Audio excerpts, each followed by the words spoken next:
Help my daughter speak, and I'll pay your debts." But the new waitress refused his money. The December rain hammered against the windows of Crystal Heights restaurant like 1,000 desperate fingers trying to get in. Inside, the warmth felt artificial, almost suffocating. The scent of seared lamb and truffle oil hung in the air, mixing with the quiet murmur of Manhattan's elite discussing deals over wine that cost more than most people's monthly rent.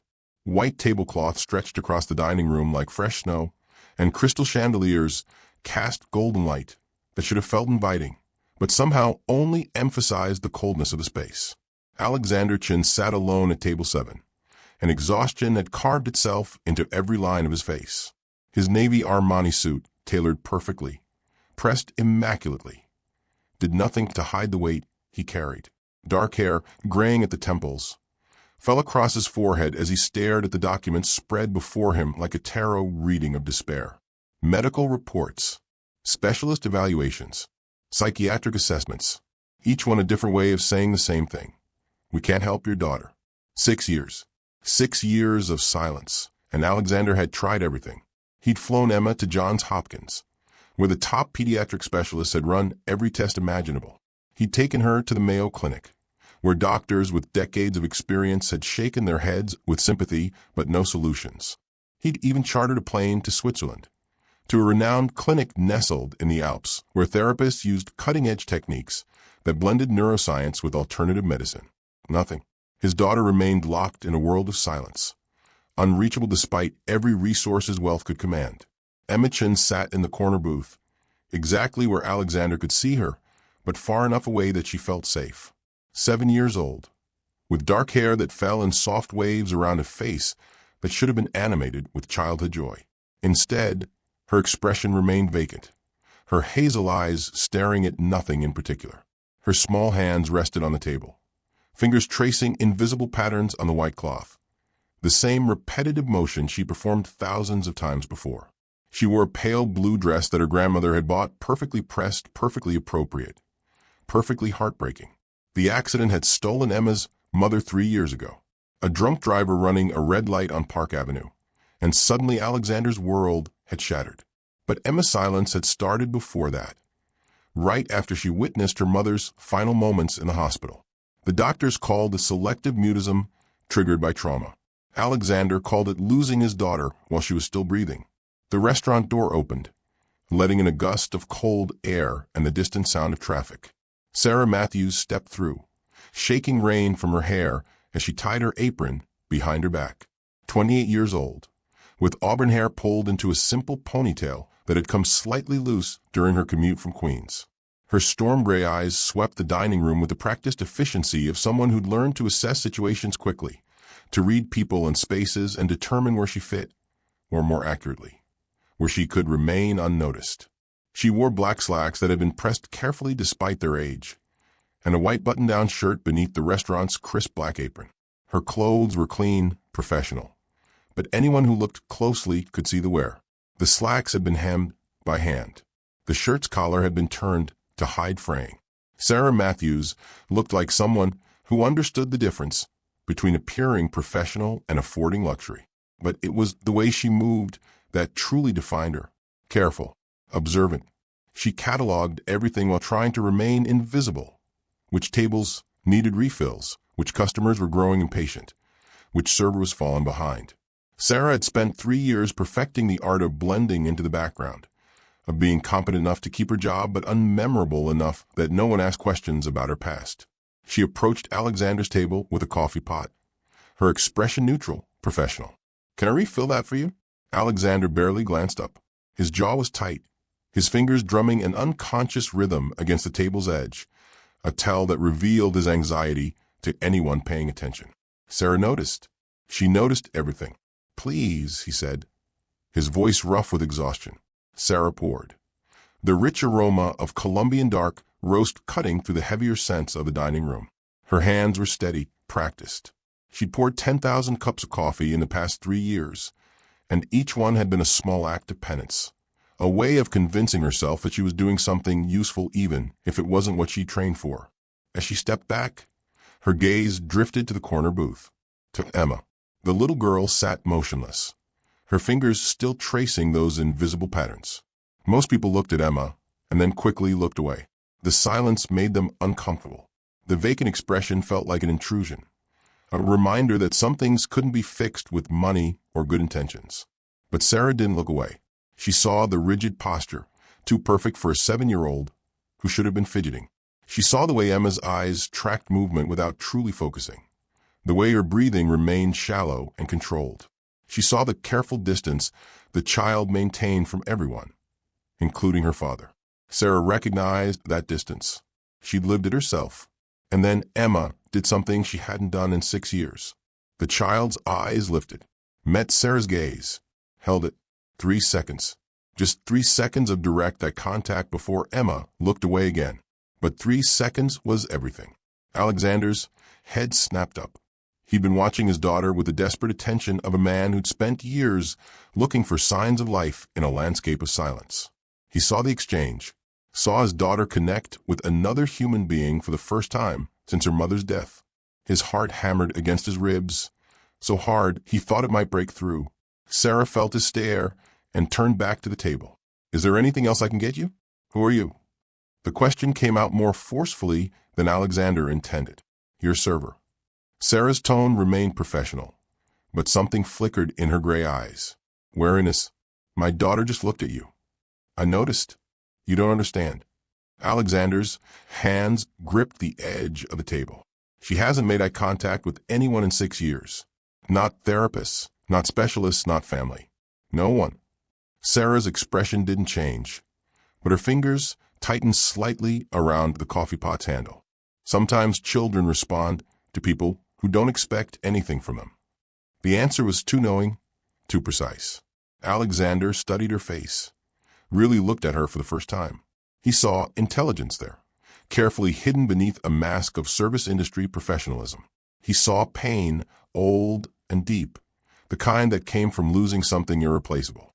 And he saw recognition, as if Sarah understood exactly what Emma's silence meant because she'd encountered it before. "Are you a therapist?" "I'm a waitress." Sarah turned to leave, but Alexander's voice stopped her. "Wait." She paused, her back still to him. "What's your name?" "Sarah. Sarah Matthews." She walked away before he could ask anything else, disappearing into the kitchen with the practiced efficiency of someone who'd learned when to exit a conversation. Alexander sat frozen, his mind racing.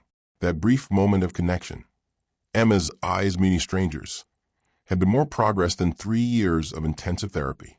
He looked at his daughter, hope and fear warring in his chest. Emma had returned to her invisible patterns, but something had shifted. The air felt different. Possibility hung there like morning mist. The rest of the evening passed in a blur. Alexander couldn't focus on his meal. He watched Sarah move through the dining room, serving other tables with the same careful competence. She never approached Emma's booth directly, but twice more, Alexander caught his daughter's eyes following the waitress. Small glances, barely noticeable, but they were there. When the dinner rush ended and the restaurant began to empty, Alexander made his decision. He paid his bill with a card that had no limit, left a tip that was generous but not suspiciously large. He didn't want to scare her off, and then waited. Sarah finished her shift at 9:30. She emerged from employee entrance into the rain-soaked alley behind Crystal Heights, pulling a thin jacket around her shoulders. The December cold bit through the fabric immediately, but she'd walked through worse. She was halfway to the subway entrance when she heard footsteps behind her. Sarah Matthews. She turned. Alexander stood in the rain, his expensive suit already soaked, his hair plastered to his forehead. He looked desperate and determined and completely out of place in the grimy alley. "Mr. Chin." Sarah's voice was cautious. "He shouldn't be back here. I need to talk to you. The restaurant is closed. If you have a complaint." "I don't have a complaint." Alexander moved closer, and the streetlight caught the exhaustion in his face, the raw hope that made him look younger and more vulnerable than his wealth suggested. "I need your help." Sarah shook her head, already backing away. "I don't know what you think I can do." "My daughter looked at you. She hasn't looked at anyone in 6 years." His voice cracked. "Johns Hopkins Mayo Clinic, specialist in Switzerland. I've spent hundreds of thousands of dollars. The best doctors in the world have tried and failed. But you walked past her table and she saw you. Mr. Chin. Alexander, please. The rain fell harder, turning the alley into a river of reflected neon. Sarah's hair had come completely loose from its ponytail, rain streaming down her face. I'm a waitress. I serve coffee. That's all. No. Alexander's jaw tightened. That's not all. I saw how you looked at her. You recognized something. Sarah's expression shuddered completely. You're mistaken. Whatever you owe, student loans, medical bills, credit cards, I'll pay everything. The words rushed out of Alexander in a desperate flood. Just tell my daughter, please. I'll pay your debts, set you up with whatever you need. Name your price. For a long moment, Sarah just stared at him. Rain dripped from her chin. Her storm gray eyes were unreadable. Then she said the words that would change everything. I'm not interested in your money, Mr. Chin. Alexander's jaw clenched. His fingers curled into fists at his sides. Everyone has a price. Not for this. Why not? What reason could you possibly have? Because I can't save your daughter. The words tore out of Sarah with unexpected force. I can't save anyone. And the sooner you accept that, the better off you'll both be. She turned and walked into the rain, disappearing into the Manhattan night. Alexander stood in the alley, soaked to the bone, watching her go. His mind spun with questions that had no answers. Who was Sarah Matthews? Why had Emma responded to her when she'd responded to no one else? And what kind of person refused $200,000 in debt relief? Alexander Chun had built an empire by understanding people, by reading their motivations and leveraging their needs. But this waitress with storm gray eyes and carefully hidden pain had just refused the one thing everyone wanted: money. That refusal told him everything and nothing. It meant she was either crazy or carrying a secret so heavy that wealth couldn't touch it. And somehow, that secret was connected to his daughter's silence. He had to find out who Sarah Matthews really was. Because if there was even a chance, the smallest possibility that she could help Emma, he would do anything to make that happen, even if it meant uncovering truths that neither of them wanted to face. 3 days passed before Sarah agreed to meet them. Alexander had returned to Crystal Heights every night, sitting at the same table, ordering meals he barely touched. Each evening, Sarah served him with the same professional distance, never acknowledging their conversation in the rain-soaked alley. But on the third night, as she placed his coffee on the table, she slipped a folded napkin beside it. Washington Square Park, Saturday, 10 a.m. Your way doesn't work. We do this my way. Now Alexander stood beside the fountain, watching Emma trace patterns in the air with her finger while pigeons scattered around her feet. The November sun cut through the bare tree branches, casting shadows that danced across the pavement. Sarah approached from the north entrance, wearing jeans and a gray sweater that had seen better days, her auburn hair loose around her shoulders. Thank you for coming, Alexander said. Sarah didn't respond. She walked past him and sat on a bench 20 feet from Emma, not looking at the child directly. For 10 minutes, she simply sat there, watching, breathing, existing in the same space without expectation. Alexander's jaw tightened.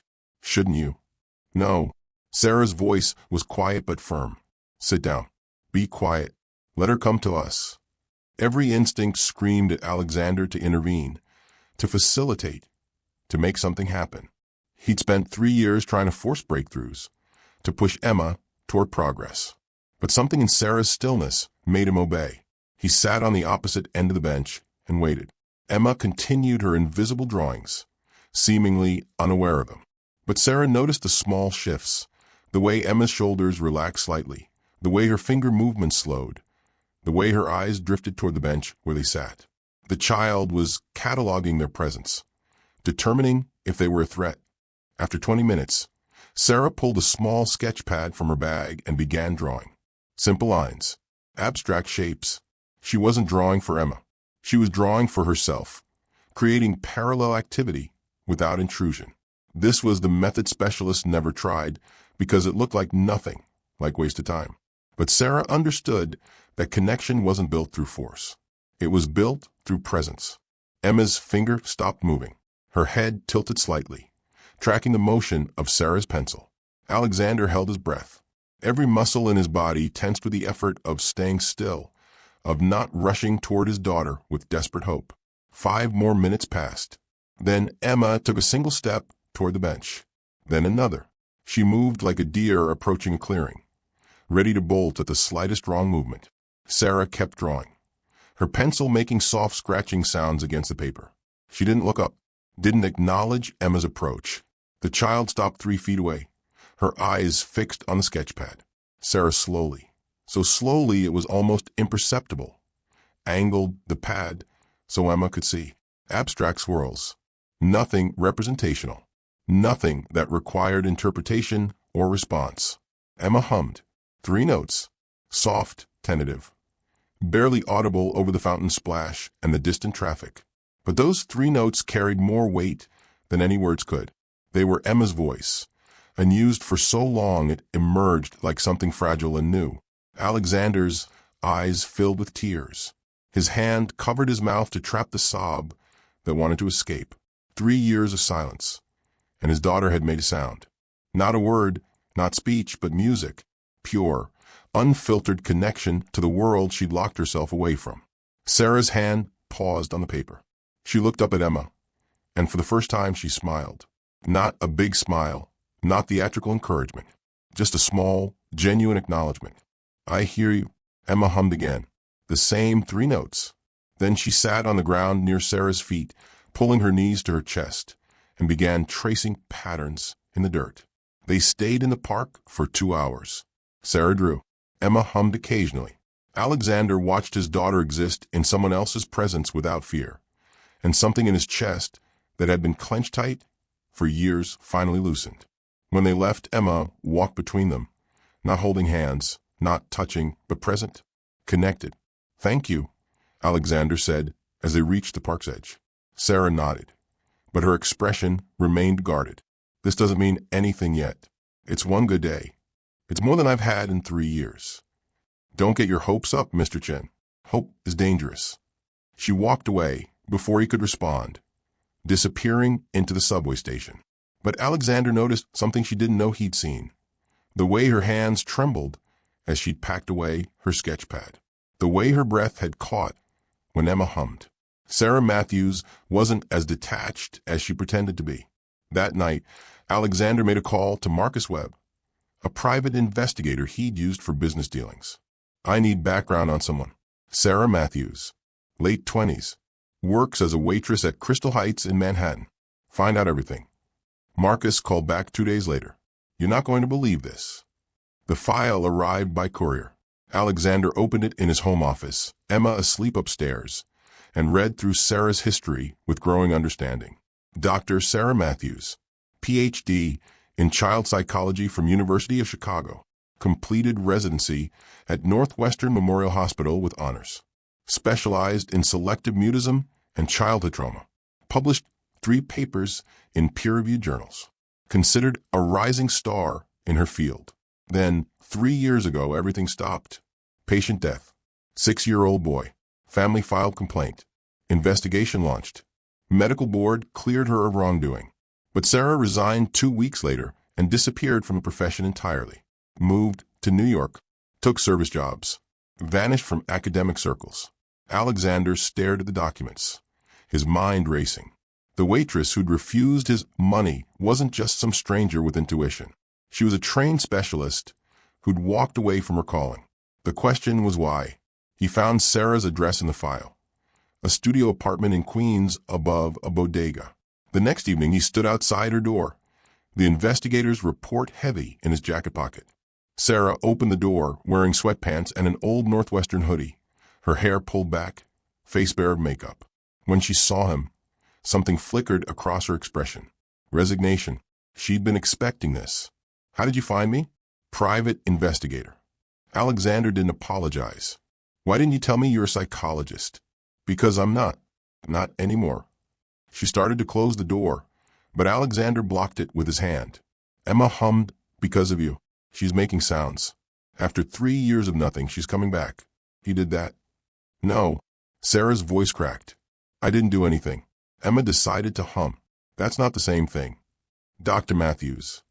Don't call me that. The force of her response surprised them both. Sarah's storm gray eyes filled with tears she refused to let fall. I'm not a doctor. I lost that right. The medical board cleared you. The medical board doesn't know everything. Alexander stepped into the apartment. It was small, sparse, carefully maintained. No photographs. No personal items. A space designed for someone who didn't want to leave traces of themselves. Tell me what happened. Sarah sat on her worn couch, pulling her knees to her chest in a gesture that mirrored Emma's. For a long moment, she said nothing. Then the words came, slow and painful. His name was Michael, 6 years old. Selective mutism triggered by domestic abuse. I was treating him for 8 months, making progress. He was starting to talk to me in sessions. Small words, simple sentences. Her voice dropped to a whisper. I thought I was saving him. Alexander sat across from her, silent, waiting. I missed the signs. His father. I thought the abuse had stopped. The family was in counseling. Everything looked stable on paper. But I didn't see what was really happening. Sarah's hands clenched. Michael died in a car accident. His father was driving drunk. Wrapped the car around a tree on Lakeshore Drive. Michael was in the back seat. That's not your fault, isn't it? Sarah looked up, and the pain in her eyes was raw and terrible. I was supposed to protect him. I was supposed to see the dysfunction, report it, get him out. But I was so focused on his mutism, on the breakthrough we were making, that I didn't look at the bigger picture. I failed him. The medical board cleared me because technically, legally, I did nothing wrong. But morally, she laughed, bitter and broken. I let a child die because I wasn't paying attention. You can't take responsibility for a drunk driver. I can take responsibility for not seeing the environment that created the situation. Sarah stood, pacing the small apartment like a caged animal. After Michael died, I couldn't do it anymore. Every child I saw him. Every case became a minefield of what I might miss, what I might overlook. I walked away because I couldn't trust myself. Alexander stood too, moving closer. You're the only one who's reached Emma. That's exactly why I can't do this. Then why did you agree to try? Silence stretched between them. Sarah turned to the window, staring at the Queen's streetlights. When she spoke, her voice was barely audible. Because I see myself in her silence. The truth hung there, fragile and honest. Sarah had locked herself away just as thoroughly as Emma had. Different methods, same result. Both of them hiding from a world that had hurt them too deeply. Emma needs you, Alexander said softly. Emma needs a professional who isn't broken. Maybe she needs someone who understands what it's like to lose your voice. Sarah turned, and for the first time, Alexander saw past her defenses to the woman underneath. Brilliant, compassionate, terrified. She'd spent 3 years punishing herself for a tragedy she couldn't have prevented, and that punishment had become her entire identity. Before either of them could speak again, Alexander's phone buzzed. A text from his housekeeper. Emma won't sleep. She keeps going to the window. Alexander showed Sarah the message. She's looking for you. That's not. Come see her, just for a minute. Sarah wanted to refuse. Every instinct screamed at her to maintain distance, to protect herself from inevitable failure. But the image of a 7-year-old girl staring out a window, looking for someone who understood her silence, broke through her defenses. One visit. That's all.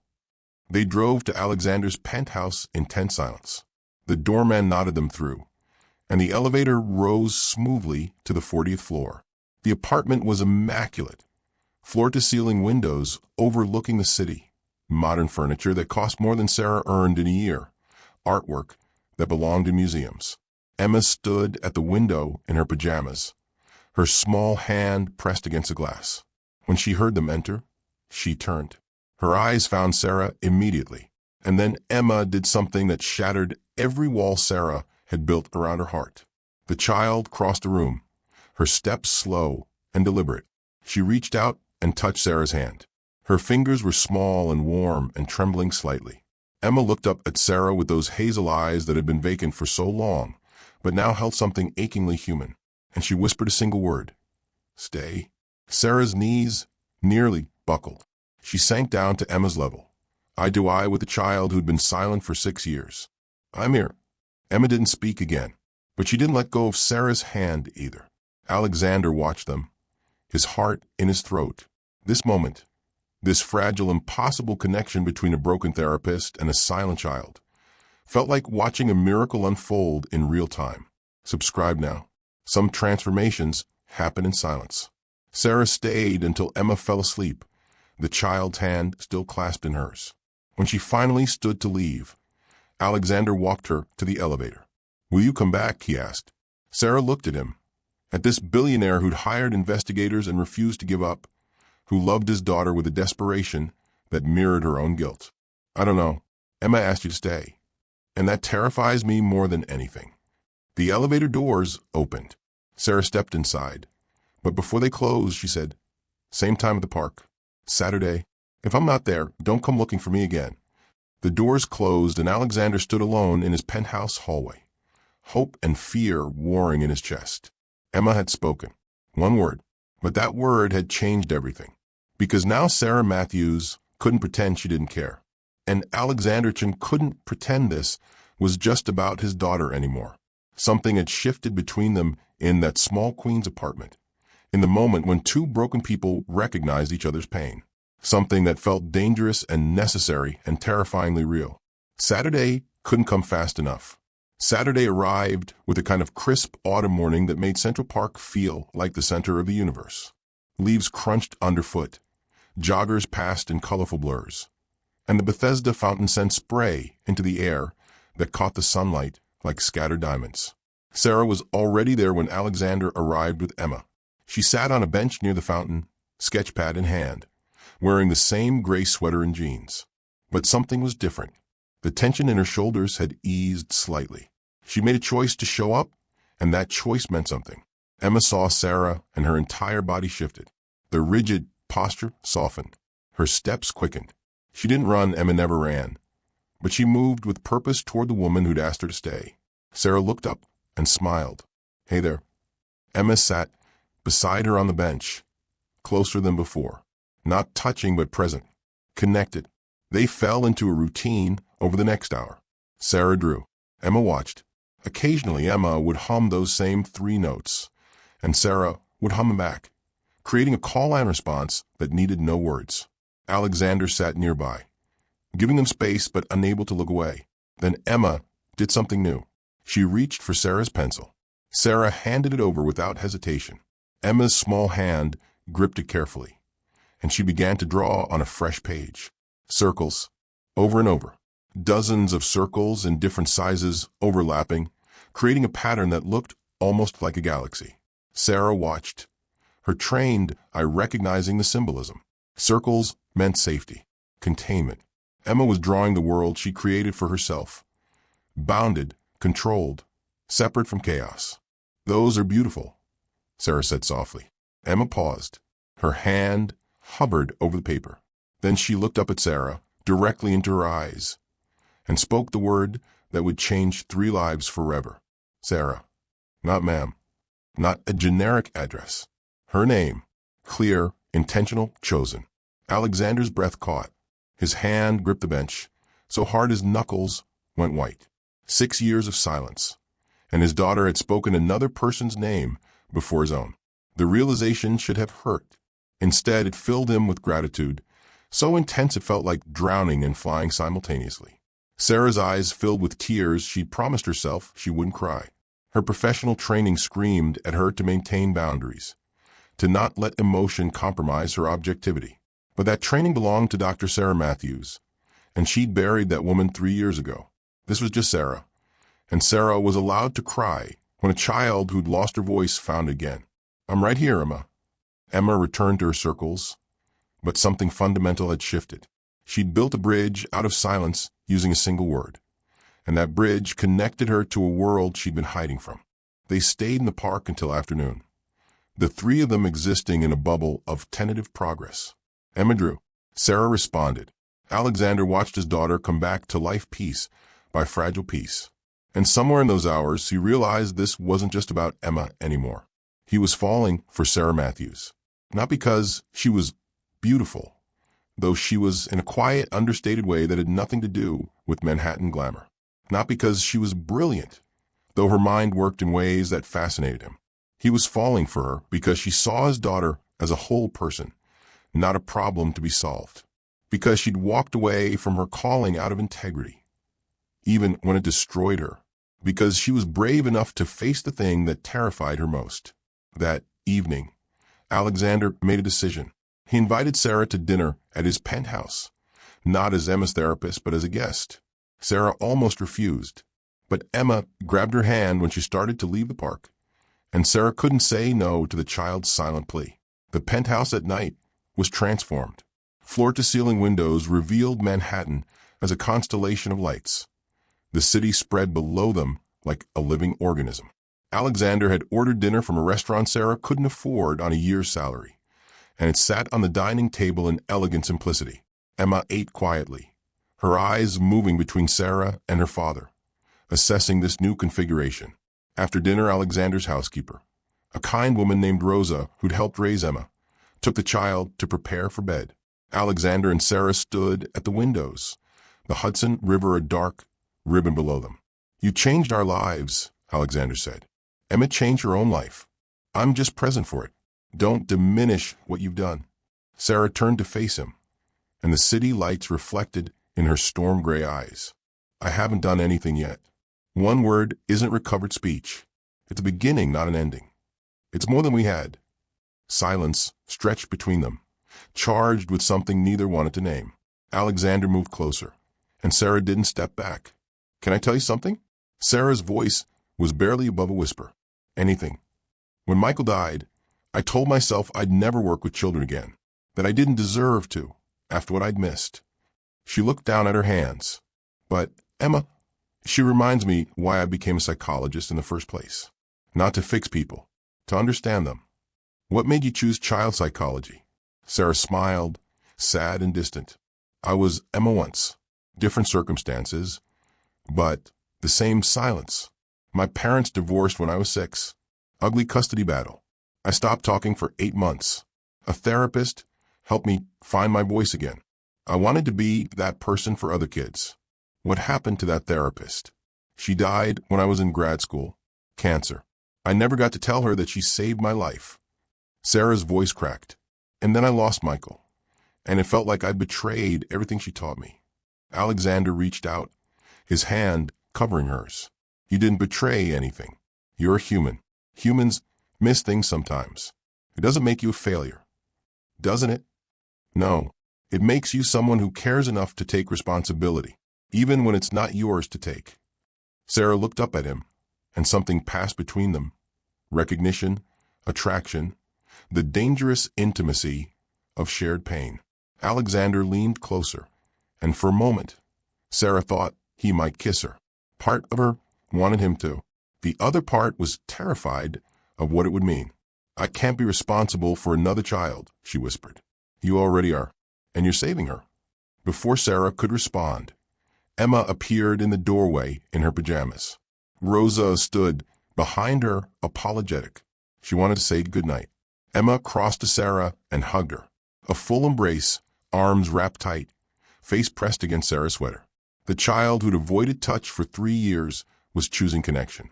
Sarah's arms came around Emma automatically, and she held the little girl while tears streamed down her face. "Good night, Emma."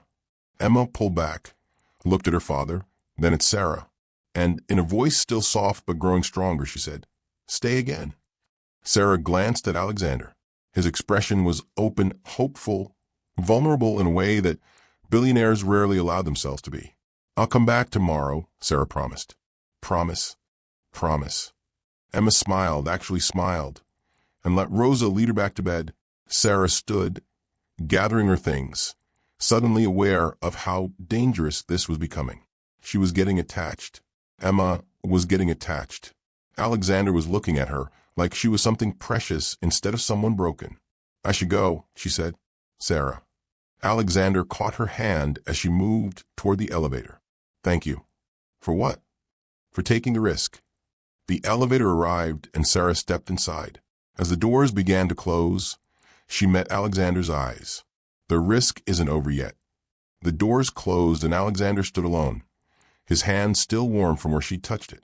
Emma was speaking. Sarah was healing.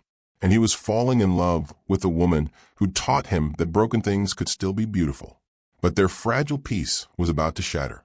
Because the next morning, Margaretchen arrived from San Francisco, and she brought judgment with her. Margaretchen arrived like a winter storm, cold, destructive, impossible to ignore. She swept into Alexander's penthouse with the authority of someone who'd spent decades commanding rooms, her silver hair perfectly coiffed, her designer suit pressed to sharp edges. At 63, she carried herself with the rigid elegance of old San Francisco money, and her eyes, the same hazel as her granddaughter's, held nothing but ice. "Where is she?" Margaret's voice cut through the apartment. Alexander looked up from where he sat with Emma and Sarah, the three of them working on a puzzle at the coffee table. Emma had been talking more each day, simple sentences, careful words, but speech nonetheless. Progress that felt like witnessing spring after endless winter. "Margaret, I wasn't expecting you until next week." Clearly, Margaret's gaze swept over Sarah with a kind of assessment that could calculate a person's net worth and social standing in seconds. "And who is this?" Sarah stood, extending her hand with professional courtesy despite the obvious hostility. "Sarah Matthews. I'm the waitress." Margaret didn't take her hand. "Yes, I've heard." Emma's fingers tightened on the puzzle piece she was holding. She looked between her grandmother and Sarah, confusion and something darker, fear, crossing her face. "Sarah has been helping Emma," Alexander said, standing to place himself between Margaret and the woman who'd given his daughter her voice back. Emma's speaking again. Real sentences. I'm aware of what's been happening, which is why I'm here." Margaret's tone could have frozen the Hudson River. "We need to discuss this situation. Privately." The word privately was aimed like a weapon at Sarah. She got the message immediately. "I should go." "No." Emma's voice was small but clear. She grabbed Sarah's hand. "Stay." Margaret's expression flickered.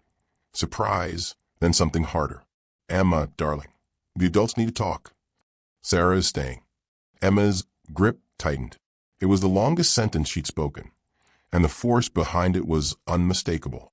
Sarah looked at Alexander, silently asking for guidance. He nodded slightly. "Stay." The conversation that followed was brutal in its civility.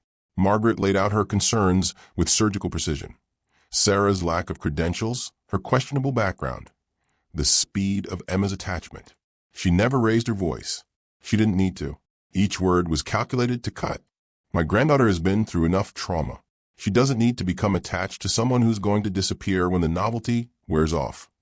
"Sarah isn't going anywhere," Alexander said. "Isn't she?" Margaret turned her cold gaze on Sarah. "What exactly are your intentions here, Ms. Matthews? With my granddaughter? With my son-in-law?" Sarah met her eyes steadily. "To help Emma however I can." "How noble. And the fact that Alexander is a billionaire has nothing to do with your sudden interest in child welfare." The accusation hung in the air like poison gas. Sarah's face went pale, but her voice remained level. "I refused Mr. Chen's money multiple times." "How convenient. Play hard to get until he's invested enough emotionally." Margaret smiled, sharp and cruel. "I've seen your type before, Ms. Matthews. You're very good. That's enough." Alexander's voice carried the authority that had built empires. "Sarah has done nothing but help Emma. Whatever your concerns about her background." "Her background?" Margaret's eyebrows rose. "Oh, Alexander, you don't know, do you?" The temperature in the room dropped 10 degrees. Sarah's expression shuddered completely, and Alexander knew. Whatever Margaret was about to reveal, it was the weapon she'd been holding in reserve. "Know what?" "About Dr. Sarah Matthews, child psychologist, former rising star at Northwestern Memorial Hospital." Margaret pulled out her phone, reading from a screen. "Left the profession 3 years ago after a patient under her care died. Medical board investigation. Cleared of wrongdoing, but resigned anyway. Hasn't practiced since." Sarah stood frozen. Every word a blow she'd been expecting, but still couldn't defend against. Emma looked up at her, confusion and concern warring on her young face. I told Alexander about Chicago, Sarah said quietly. Did you tell him you're not licensed to practice in New York? That everything you're doing with Emma is technically illegal therapy without credentials? Margaret's smile was victorious. Did you tell him you could be putting him at legal risk? Alexander's jaw tightened. Sarah has been transparent with me about her past. Has she been transparent about her motivations? About what she wants from this arrangement? Margaret moved closer, her voice dropping to something almost gentle, which made it more dangerous. Alexander, I know you want to believe this woman is some kind of miracle worker, but Emma has been speaking for what? 2 weeks? That's not healing. That's a honeymoon period. What happens when reality sets in and Emma realizes this woman isn't her mother? I never claimed to be her mother, Sarah said. Didn't you? You're playing house with my son-in-law, inserting yourself into my granddaughter's life, acting as if you have any right to be part of this family. Margaret's composure cracked slightly, revealing the raw grief underneath. My daughter, Emma's real mother, has been gone for 3 years, and you think you can just step in her place? The truth landed like a physical blow. This wasn't about Sarah's credentials or her past. This was about Margaret's inability to let go of her daughter, her need to control Emma's grief because she couldn't control her own. No one is replacing your daughter, Alexander said gently. Aren't they? Margaret's eyes glistened with tears she refused to shed. Emma barely remembers her mother anymore, and now she's calling out for this stranger, clinging to her like someone who understands her.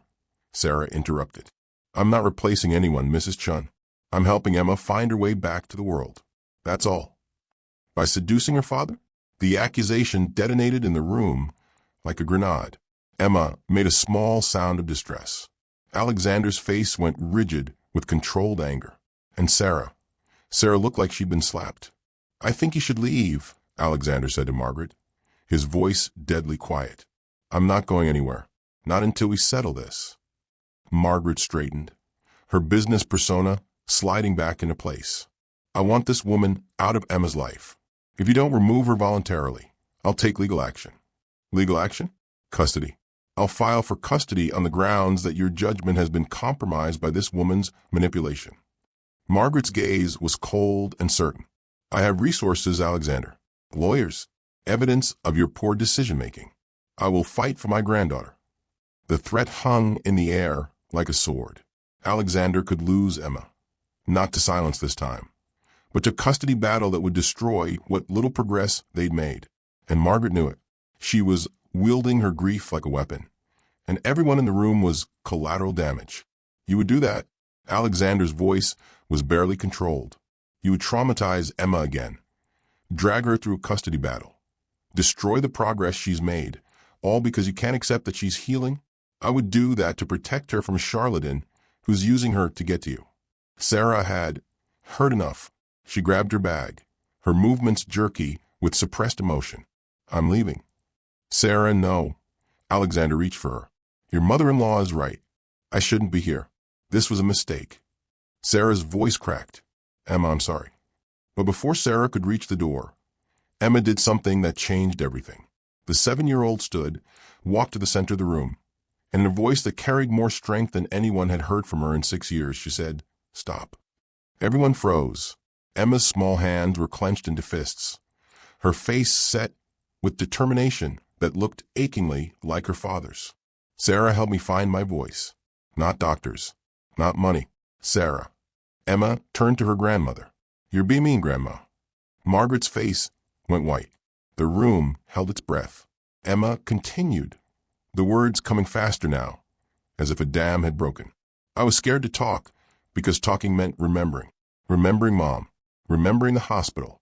Remembering everything that hurt. Tears streamed down her face. But Sarah showed me it's okay to remember. It's okay to be sad. It's okay to be happy too. Alexander dropped to his knees, eye level with his daughter. Emma, I don't want Sarah to leave. Emma's voice broke. She's not replacing Mom. Nobody can replace Mom. But Sarah makes me feel safe, like I can talk again without everything falling apart. The words hung in the penthouse like a benediction. Margaret stood frozen, her carefully constructed arguments crumbling in the face of her granddaughter's raw honesty. Sarah's hand covered her mouth, tears flowing freely. Alexander stood and crossed to Sarah. Without a word, he took her hand. Then he turned to Margaret, his decision clear in every line of his body. Sarah stays.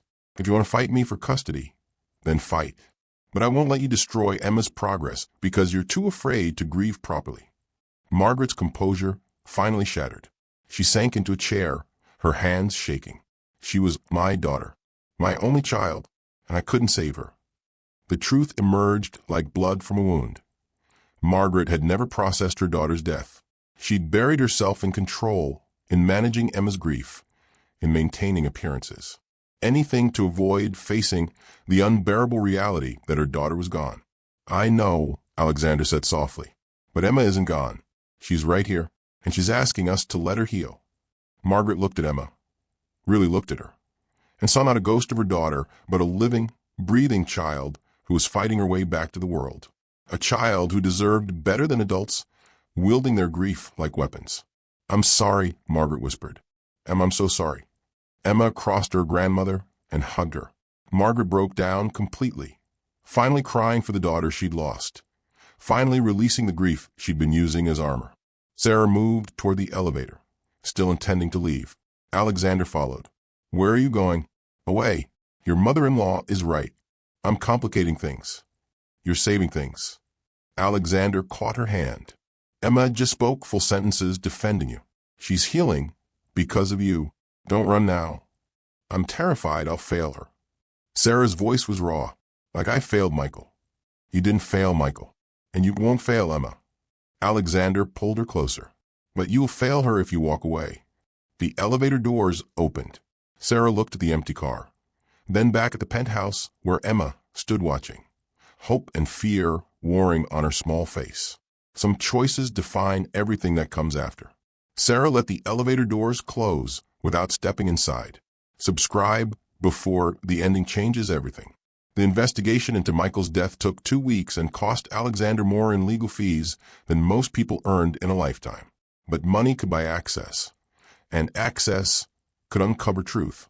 The files arrived by courier on a Tuesday morning.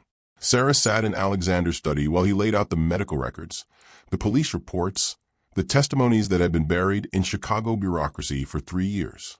Michael's father had a history of DUIs, Alexander said, pointing to the police records. 3 prior arrests. The accident wasn't random. It was a pattern you had no way of predicting. Sarah stared at the documents, her hands trembling. I should have seen. Read this. Alexander handed her a letter. It's from your former supervisor at Northwestern. The letter was signed by Dr. Patricia Reeves, the woman who'd overseen Sarah's residency. The words blurred through Sarah's tears as she read. Dr. Matthews, I've spent 3 years wishing I could tell you this in person. You were never at fault for Michael's death. His father's drunk driving was a criminal act unrelated to his son's mutism or your treatment. You were brilliant with that child. In 8 months, you achieved breakthroughs that others couldn't accomplish in years. Michael's death wasn't clinical failure, it was tragedy. And tragedy is not your burden to carry. Sarah's hand covered her mouth. 3 years of guilt, 3 years of self-imposed exile, and the truth had been waiting all along. She hadn't failed Michael. She'd done everything right. The world had simply been cruel. I can't believe, her voice broke. Believe it. Alexander knelt beside her chair. You spent 3 years punishing yourself for something that wasn't your fault. It's time to forgive yourself. Sarah looked at him through tears. I don't know if I can. Emma already has. The words settled over her like grace. Emma, the child she'd been terrified of failing, had already forgiven her for fears that had never materialized. Maybe it was time to forgive herself. The confrontation with Margaret came that evening. She'd been staying at the penthouse, working through her grief with a therapist Alexander had gently insisted she see. The change wasn't complete, healing never was, but Margaret was trying. They gathered in the living room, Alexander, Sarah, Margaret, and Emma. The little girl sat between Sarah and her father, her hand clasped in Sarah's. Margaret spoke first. I owe you an apology, Ms. Matthews. A real one. Sarah shook her head. You were protecting your granddaughter. No, I was protecting myself. Margaret's voice was steady but thick with emotion. I was so terrified of losing Emma the way I lost my daughter that I tried to control everything, including her grief, including her healing. I saw you as a threat because you were doing what I couldn't, letting her move forward. Emma squeezed Sarah's hand, then looked at her grandmother. Sarah's not replacing Mom, Grandma. She's helping me remember it's okay to be happy again. The simple truth of it broke something open in Margaret. She crossed to Emma and pulled her granddaughter into a hug. You're so much braver than I am. You're brave too. Being sad is brave. Margaret laughed through tears. When did you get so wise? Sarah taught me. Emma smiled. She says feelings aren't bad. They're just feelings. Over the next weeks, Emma's progress accelerated exponentially. Eye contact became sustained conversation. Humming became full sentences. Words became stories about her mother, about memories she'd been too afraid to voice because voicing them made the loss real.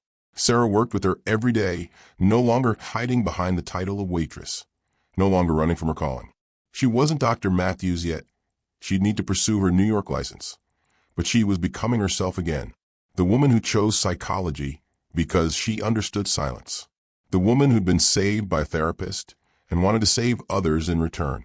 And somewhere in those weeks, Sarah and Alexander's relationship shifted from necessity to inevitability. Stolen moments in the kitchen while Emma slept. Long conversations after dinner about dreams deferred and second chances. The slow, terrifying realization that broken things could still fit together beautifully. Alexander waited until April to propose. Spring had turned Brooklyn Bridge into something magical. Cherry blossoms drifting in the breeze. The East River catching the sunset like molten gold. He'd planned it carefully, with Emma's full participation. They walked across the bridge as the city lit up around them. Emma ran ahead, her voice carrying back as she pointed out boats and buildings, chattering with the ease of a child who'd rediscovered joy. She's beautiful, Sarah said. So are you. Sarah turned, and Alexander was kneeling on the bridge's wooden walkway, a small velvet box in his hand. You gave my daughter her voice back. You showed both of us that broken things can heal. Now I'm asking you to give us your heart. He opened the box, revealing a simple diamond ring. Marry me, Sarah. Be part of our family. Officially. Sarah's breath caught. Every fear she'd carried for 3 years whispered warnings. She wasn't enough. She'd failed him. She didn't deserve this happiness. But louder than fear was Emma's voice, calling back to them, full of life and love. Yes, Sarah whispered. Emma appeared beside them, pulling a folded paper from her jacket. I made this for you. She unfolded it carefully. A drawing in crayon. 3 figures holding hands. Dad with his dark hair, Emma in the middle, and Sarah with her auburn ponytail, all of them smiling beneath a rainbow. Will you be my mom? Emma asked, her hazel eyes hopeful and certain. Sarah pulled Emma into a hug, her tears soaking into the child's hair. I would be honored. The wedding happened 6 months later, in October when the trees turned gold and the air smelled of possibility. They kept it small, close friends, family, the people who'd witnessed their journey from broken to whole. Margaret attended, reconciled, and healing. She'd spent the past months in therapy, finally processing her daughter's death, finally learning to separate her grief from Emma's needs. She hugged Sarah before the ceremony. Thank you for saving them both. They saved me too, Sarah replied. The ceremony took place in Central Park, near the bench where Emma had first hummed. Sarah wore her mother's vintage lace dress, simple and elegant. Emma served as flower girl, wearing a pale blue dress that matched her eyes, speaking vows she'd written herself. My dad says some people come into your life and change everything. Emma's voice carried across the gathered guests. Sarah changed us. She helped me remember that being happy doesn't mean forgetting the people we lost. It means carrying them with us while we live. There wasn't a dry eye in the gathering. Alexander and Sarah exchanged rings, exchanged vows, exchanged the kind of kiss that promised forever despite how impossible forever sometimes seemed. As they walked back down the aisle, husband, wife, and daughter, a rainbow appeared in the sky. Emma pointed at it, laughing, just like my drawing. Sarah looked up at the arc of color, at this impossible gift from a universe, and felt something she hadn't felt in 3 years. hope, not the desperate, fragile hope of someone trying to outrun their past. The solid, certain hope of someone who'd faced their fears and survived.